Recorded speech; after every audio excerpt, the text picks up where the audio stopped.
Hey friends, Master Trainer Margaret here, once again with this week's Tuesday tip. Now for this week, we're going to cover the move called pull the weeds. Pull the weeds is something you do in your garden, but it's also the name of a T-Tapp move that is usually shown in between the T-Tapp twist on the total workout and the basic workout. So this is great for activating your lats, improving neck tension, strengthening your back muscles, and also really good for decreasing neck tension if you do it correctly. If you're enjoying these tips, I have clinics and online classes available for streaming or download. You can find the link in my profile for more information on that. But for now, let's get to the tips. Okay, now I'm gonna be upfront with y'all. I hated this move for the longest time. I was like, what is the point? And I would even skip it. But now I will actually do this and do it voluntarily, and I enjoy it. One of the key parts of this move is setting up correctly. So let's talk about the hip hinge. Now, you can go ahead and take your hands to your hips, so your pelvis is forward here. What you're gonna be doing, what I like to do to help myself set up correctly is think about your tailbone. So your tailbone's right here. I want you to think when you're hinging over, so it's kind of, you're thinking to hinge from the hips. So you're thinking hinge and your tailbone right here, pretend like and imagine like it is a crayon. And on that opposite wall back there, it's drawing a straight line as you arch the tailbone, and it's drawing that line up the wall and it's sticking out. That's going to get you set up, because what we do not want is we do not want you in a hunched curled back position, and we don't want an excessive low back curve. We want it more of a neutral spine. If you tend to do this, I want you to think right now like someone's got those low ribs, the bottom of your ribs, and they're pulling it up to the ceiling. You see that just fixed that issue with the collapsing your back. Think like someone's pulling those low ribs in here, in your lowest ribs in your back, up to the ceiling. And then think pull the shoulders back. Now right here, I want you to keep your head looking straight down. Push your hands into your calves. So ready? Push those hands into the calves, and if you can't get to the calves, just do the knees. I know we all have our own point of flexibility, but right here, push your hands into the calves and think, pull the shoulders down the back.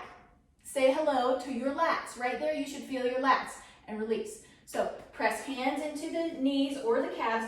I want you to press, and I think to pull. So it's press and pull, pull, pull, shoulders pull back. Think like you're pulling your shoulder sockets down to meet your hip sockets, and relax. This is going to get you connected to your lats, because you will need to feel your lats with this move. So ready?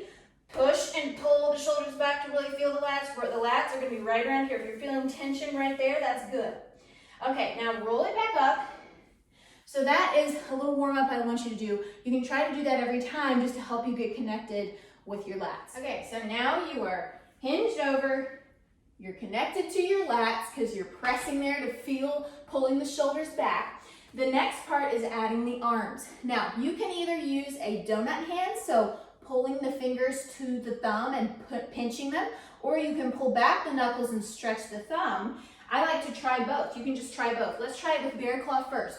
Now, right here, I want you to imagine like you're still pressing onto your calves, but I want you to do it without pressing your calves. So think pull those shoulders back.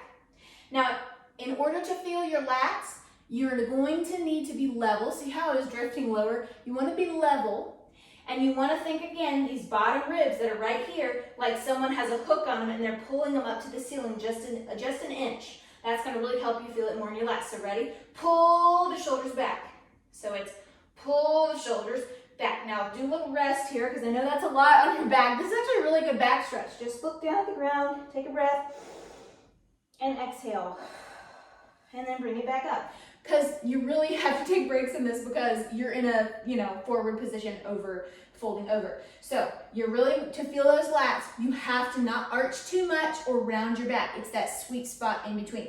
So we'll go ahead and do this for reps now. Hinge over, make sure your tummy's pulling in again. That's another thing to think about. Don't let it go. Just think that you're pulling it in from the bottom up. Now, hands come here, elbows forward. I want you to be able to see your armpit from the side. I know, lovely, correct?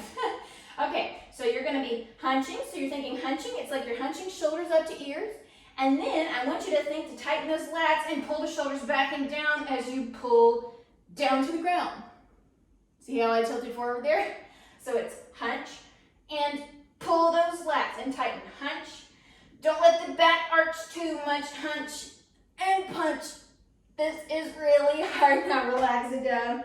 Shake out your head, inhale and exhale. Good. Now just curl those knees, bend the knees, curl the back, and just walk it back up.